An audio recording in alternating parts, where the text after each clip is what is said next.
Hey guys, welcome to government jobs ज्ञान YouTube channel. Guys, आज की इस वीडियो में हम बात करेंगे राजस्थान कंप्यूटर इंस्ट्रक्टर के new recruitment notification online form apply process के बारे में।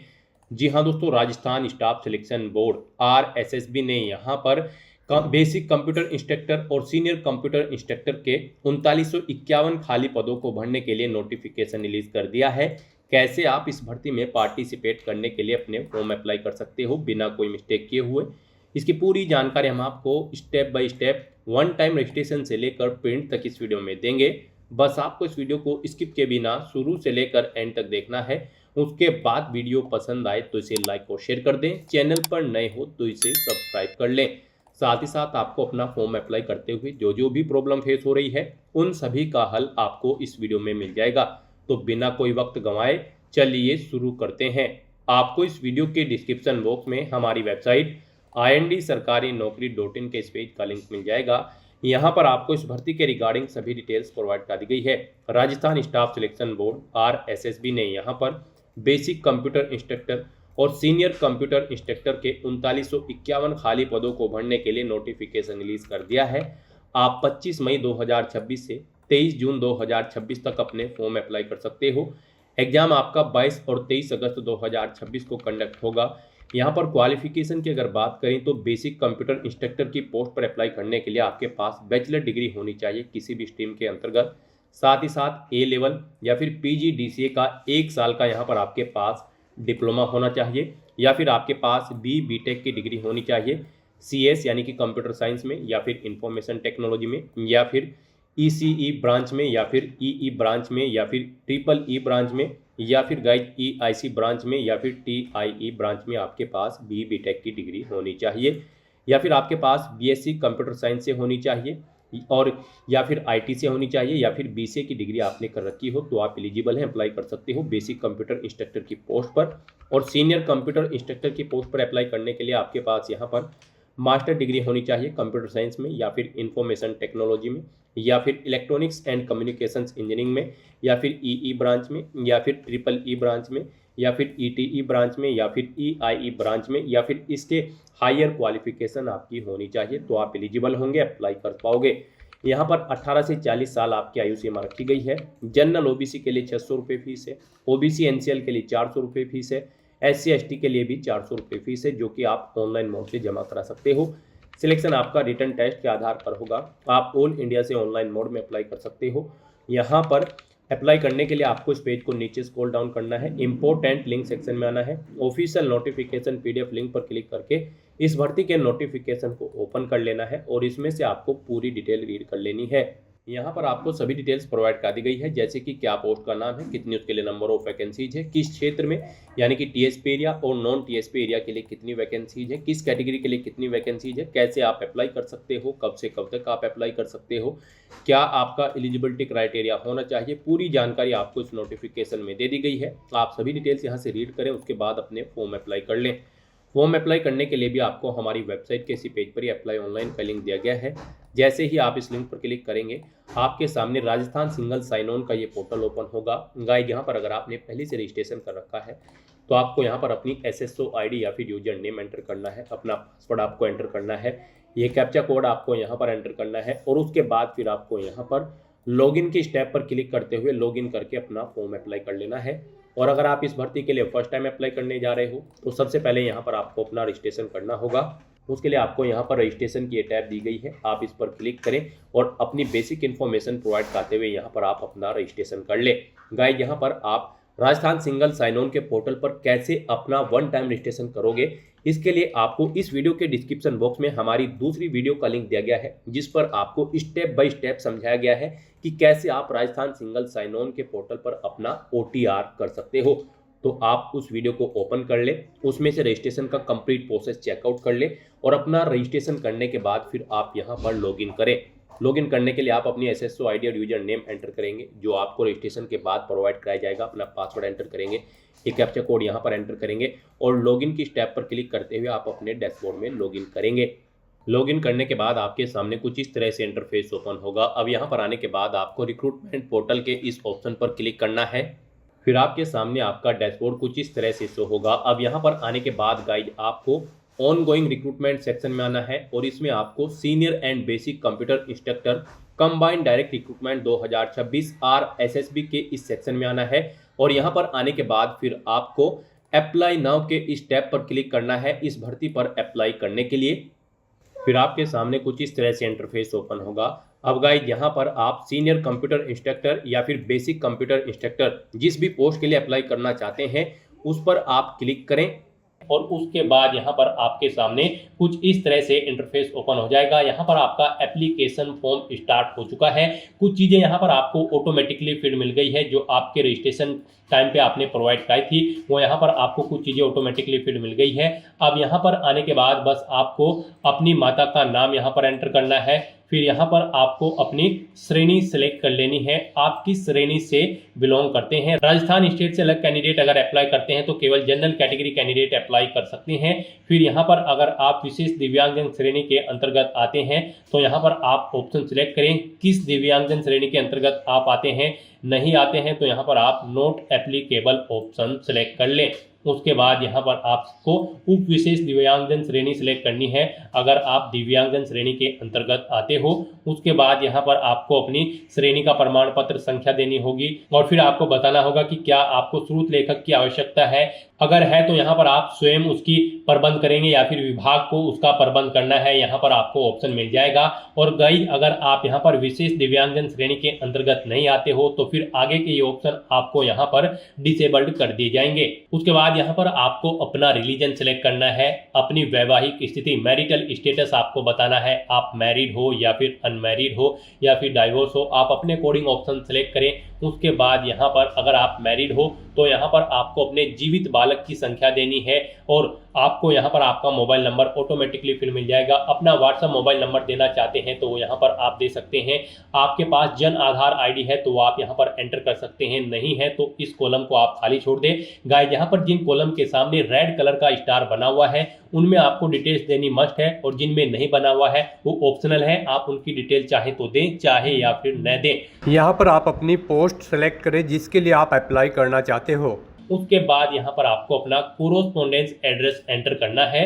कोरोस्पोंडेंस एड्रेस में आपको अपना स्टेट चुनना है, अपना डिस्ट्रिक्ट चुनना है, शहर या फिर गांव का नाम देना है, अपना पिन कोड देना है, अपना फोन नंबर देना है, ये ऑप्शनल है। इस तरह से अपनी डिटेल्स फिल करने के बाद अब गाइस यहाँ पर आपको नेक्स्ट के इस ऑप्शन पर क्लिक कर देना है। फिर आपसे पूछा गया है जो मोबाइल नंबर और ईमेल आईडी आपने दी है क्या वो करेक्ट है।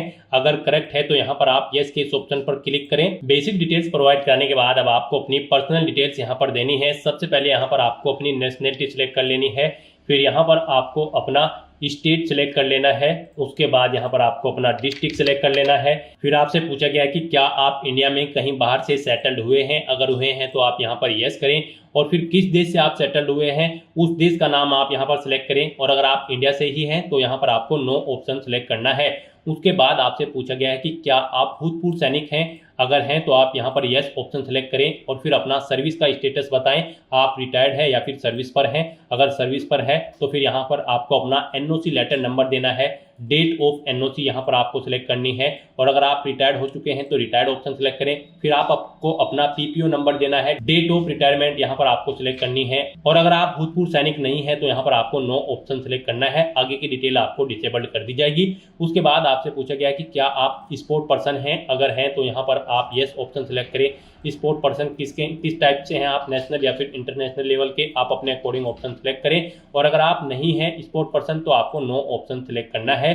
फिर यहाँ पर आपसे पूछा गया कि क्या आप मौजूदा सरकारी विभाग या फिर सार्वजनिक उपक्रम कर्मचारी हैं, अगर हैं तो आप यहाँ पर यस करें और फिर यहाँ पर डिपार्टमेंट का नाम एंटर करें, नहीं है तो आप नो ऑप्शन सेलेक्ट कर लें। उसके बाद आपसे पूछा गया कि क्या आप एज में एडिशनल इलेक्शन चाहते हैं, अगर यहाँ पर एडिशनल इलेक्शन एक्स प्रिजनर यानी कि जेलर को मिलेगा, एनसीसी कैडेट इंस्ट्रक्टर को मिलेगा, आर्मी कैंडिडेट को मिलेगा। यहाँ पर अगर आपको नहीं चाहिए एज में इलेक्शन तो फिर आपको नॉट एप्लीकेबल ऑप्शन सिलेक्ट करना है। इस तरह से अपनी डिटेल फिल करने के बाद अब आपको नेक्स्ट के इस ऑप्शन पर क्लिक कर देना है। नेक्स्ट आपके सामने कुछ इस तरह से इंटरफेस शो होगा। यहाँ पर अब आपसे कहा गया है आपका सेकेंडरी और सीनियर सेकेंडरी का डाटा अवेलेबल नहीं है, अगर अवेलेबल होगा तो फिर यहाँ पर आपको ऑप्शन मिल जाएंगे, और अगर अवेलेबल नहीं है तो यहाँ पर गाइज अब आपको ओके के इस ऑप्शन पर क्लिक करना है।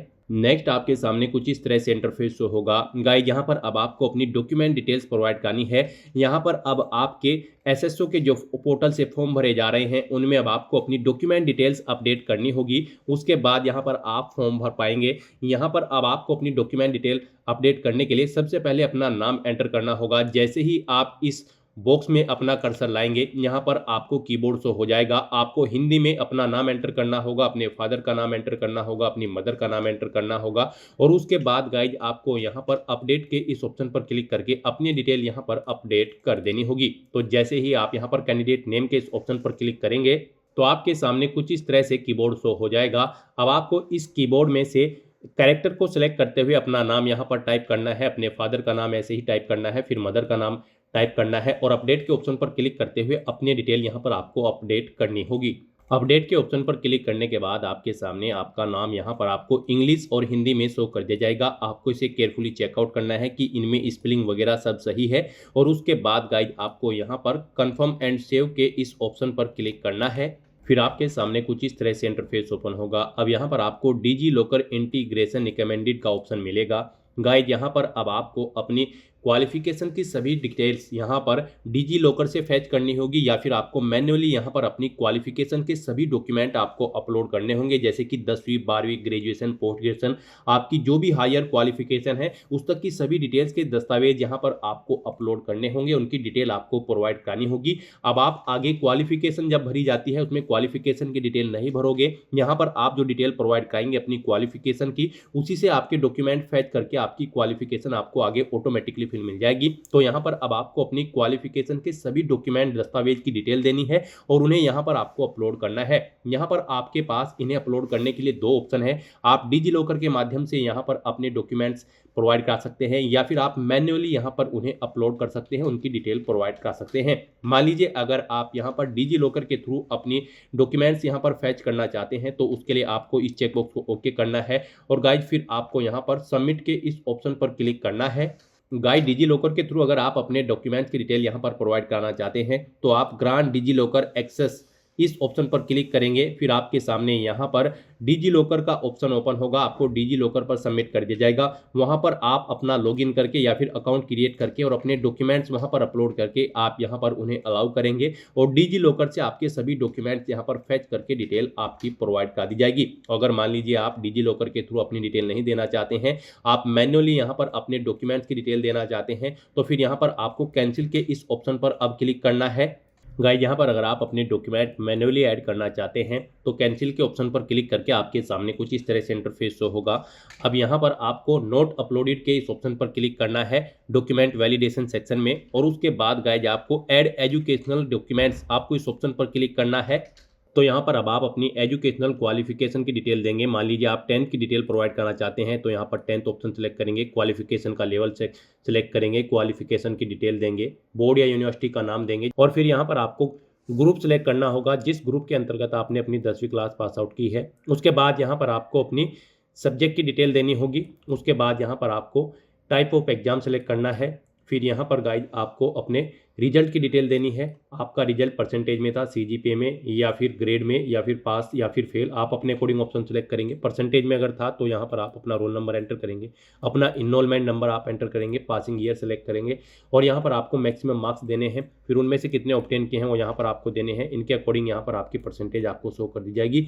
नंबर ऑफ अटेम्प्ट्स में यहाँ पर आपको बताना है कितनी बार में आपने यहाँ पर अपना 10वीं क्लास पास आउट की है। फिर यहाँ पर आपको अपनी मार्कशीट अपलोड करनी है। आपको चूज फाइल के ऑप्शन पर क्लिक करना है, फाइल को सिलेक्ट कर लेना है, और पीडीएफ फॉर्मेट में 400 केबी से कम साइज की फाइल यहाँ पर आपको अपनी मार्कशीट की अपलोड कर देनी है। उसके बाद आपके पास जो सर्टिफिकेट है 10वीं क्लास का वो भी आपको चूज फाइल के ऑप्शन पर क्लिक करके 400 केबी से कम पीडीएफ फॉर्मेट में यहाँ पर अपलोड कर देना है, और उसके बाद आपको यहाँ पर सेव मैन्युअली के इस ऑप्शन पर क्लिक करके अपनी डिटेल यहाँ पर सेव कर देनी है। इस तरह से यहाँ पर आप अपनी 10वीं क्लास की डिटेल सेव कर सकते हो। ऐसे ही यहाँ पर आप अपनी 12वीं क्लास की, ग्रेजुएशन की, पोस्ट ग्रेजुएशन की, या फिर आपके पास जो भी सर्टिफिकेट है या फिर डिप्लोमा है उसकी डिटेल यहाँ पर आपको ऐड कर देनी है। गाइज यहाँ पर आप जिस भी पोस्ट के लिए अप्लाई कर रहे हैं उस पोस्ट के लिए जो रिक्वायर्ड क्वालिफिकेशन है वो सभी यहाँ पर आपको 1 बाय 1 करके ऐड कर देनी है। इस तरह से यहाँ पर आपको अपनी एजुकेशनल क्वालिफिकेशन की डिटेल देनी है और अपने एजुकेशनल क्वालिफिकेशन के डॉक्यूमेंट्स यहाँ पर आपको अपलोड कर देने हैं 1 बाय 1 करके। यहाँ पर राजस्थान बेसिक कंप्यूटर इंस्ट्रक्टर की पोस्ट पर अप्लाई करने के लिए आपके पास बैचलर डिग्री होनी चाहिए किसी भी स्ट्रीम के अंतर्गत। साथ ही आपके पास ए लेवल का या फिर PGDCA का 1 साल का यहाँ पर डिप्लोमा होना चाहिए, या फिर गाइड आपने BTech डिग्री कंप्लीट कर रखी हो कंप्यूटर साइंस में, इंफॉर्मेशन टेक्नोलॉजी में, या फिर इलेक्ट्रॉनिक्स एंड कम्युनिकेशन इंजीनियरिंग में, या फिर इलेक्ट्रिकल इंजीनियरिंग में, या फिर इलेक्ट्रिकल एंड इलेक्ट्रॉनिक्स इंजीनियरिंग में, या फिर इलेक्ट्रॉनिक्स इंस्ट्रूमेंटेशन में एंड कंट्रोल में, या फिर आपने टेलीकम्युनिकेशंस एंड इंस्ट्रूमेशन में अपनी यहाँ पर BTech की डिग्री कंप्लीट कर रखी हो तो आप अप्लाई कर सकते हो, या फिर आपने BSc कर रखी हो कंप्यूटर साइंस के साथ या फिर IT के साथ, या फिर आपने BCA की डिग्री कर रखी हो तो आप एलिजिबल हैं, अप्लाई कर पाओगे बेसिक कंप्यूटर इंस्ट्रक्टर की पोस्ट पर। और अगर आप सीनियर कंप्यूटर इंस्ट्रक्टर की पोस्ट पर अप्लाई करना चाह रहे हैं तो फिर यहाँ पर आपके पास मास्टर डिग्री होनी चाहिए कंप्यूटर साइंस में, या फिर इंफॉर्मेशन टेक्नोलॉजी में, या फिर इलेक्ट्रॉनिक्स एंड कम्युनिकेशन इंजीनियरिंग में, या फिर EE ब्रांच में, या फिर EEE ब्रांच में, या फिर ET ब्रांच में, या फिर EIE ब्रांच में। तो यहाँ से आप चेकआउट कर सकते हो। इन ब्रांच के अंतर्गत आपके पास मास्टर डिग्री होनी चाहिए या फिर इसके इक्विवेलेंट या फिर हायर क्वालिफिकेशन आपकी इससे होनी चाहिए तो आप एलिजिबल होंगे, अप्लाई कर पाओगे सीनियर कंप्यूटर इंस्ट्रक्टर की पोस्ट पर। नेक्स्ट यहाँ पर आपको अपनी क्वालिफिकेशन और एक्सपीरियंस की डिटेल प्रोवाइड करनी है। गाइज आपने डॉक्यूमेंट डिटेल प्रोवाइड करते हुए अपनी क्वालिफिकेशन की डिटेल प्रोवाइड कराई थी, जो आपकी क्वालिफिकेशन है सभी क्वालिफिकेशन की डिटेल आपने उसमें प्रोवाइड कराई होगी। यहाँ पर आप जिस भी भर्ती के लिए अप्लाई कर रहे हैं उसके लिए जो क्वालिफिकेशन रिक्वायर्ड है वो आपने डॉक्यूमेंट डिटेल प्रोवाइड करते हुए प्रोवाइड कराई थी। वो सभी डिटेल्स यहाँ पर आपकी फेच कर ली गई है आपकी डॉक्यूमेंट डिटेल से यहाँ पर क्वालिफिकेशन के सेक्शन में। अब बस यहाँ पर आपको इस क्वालिफिकेशन को चेकआउट करना है, इस चेकबॉक्स को ओके करना है और गाइज आपको यहाँ पर अब नेक्स्ट के इस ऑप्शन पर क्लिक कर देना है। नेक्स्ट यहाँ पर आपको आपका फोटो और सिग्नेचर ऑलरेडी अपलोडेड मिलेंगे जो आपके OTR से फेच कर लिए गए हैं। OTR करते समय आपने अपना फोटो और सिग्नेचर जो अपलोड किए थे वो यहाँ पर आपको ऑलरेडी फेच करके शो कर दिए गए हैं। बस गाइज यहाँ पर अब आपको केवल नेक्स्ट के इस ऑप्शन पर क्लिक करना है। नेक्स्ट यहाँ पर आपको अपनी प्रेफरेंस प्रोवाइड करनी है। यहाँ पर आपको सिलेक्ट करना है आप जिस नंबर पर प्रेफरेंस देना चाहते हैं उस ऑप्शन को उस नंबर पर सिलेक्ट करें। यहाँ पर 1 बाय 1 करके आपकी प्रेफरेंस ऐड हो जाएगी। यहाँ पर आप जिस ऑप्शन को जिस नंबर पर सिलेक्ट करेंगे उस नंबर पर आपकी प्रेफरेंस यहाँ पर सेट हो जाएगी। इस तरह से अपनी प्रेफरेंस प्रोवाइड करने के बाद फिर आपको यहाँ पर नेक्स्ट के इस ऑप्शन पर क्लिक करना है। नेक्स्ट आपको आपके एप्लीकेशन फॉर्म का पूरा प्रीव्यू शो कर दिया गया है। आपको सभी डिटेल्स केयरफुली चेकआउट करनी है। पेज को नीचे स्क्रॉल डाउन करना है, डिक्लेरेशन सेक्शन में आना है, इस चेकबॉक्स को आपको ओके करना है।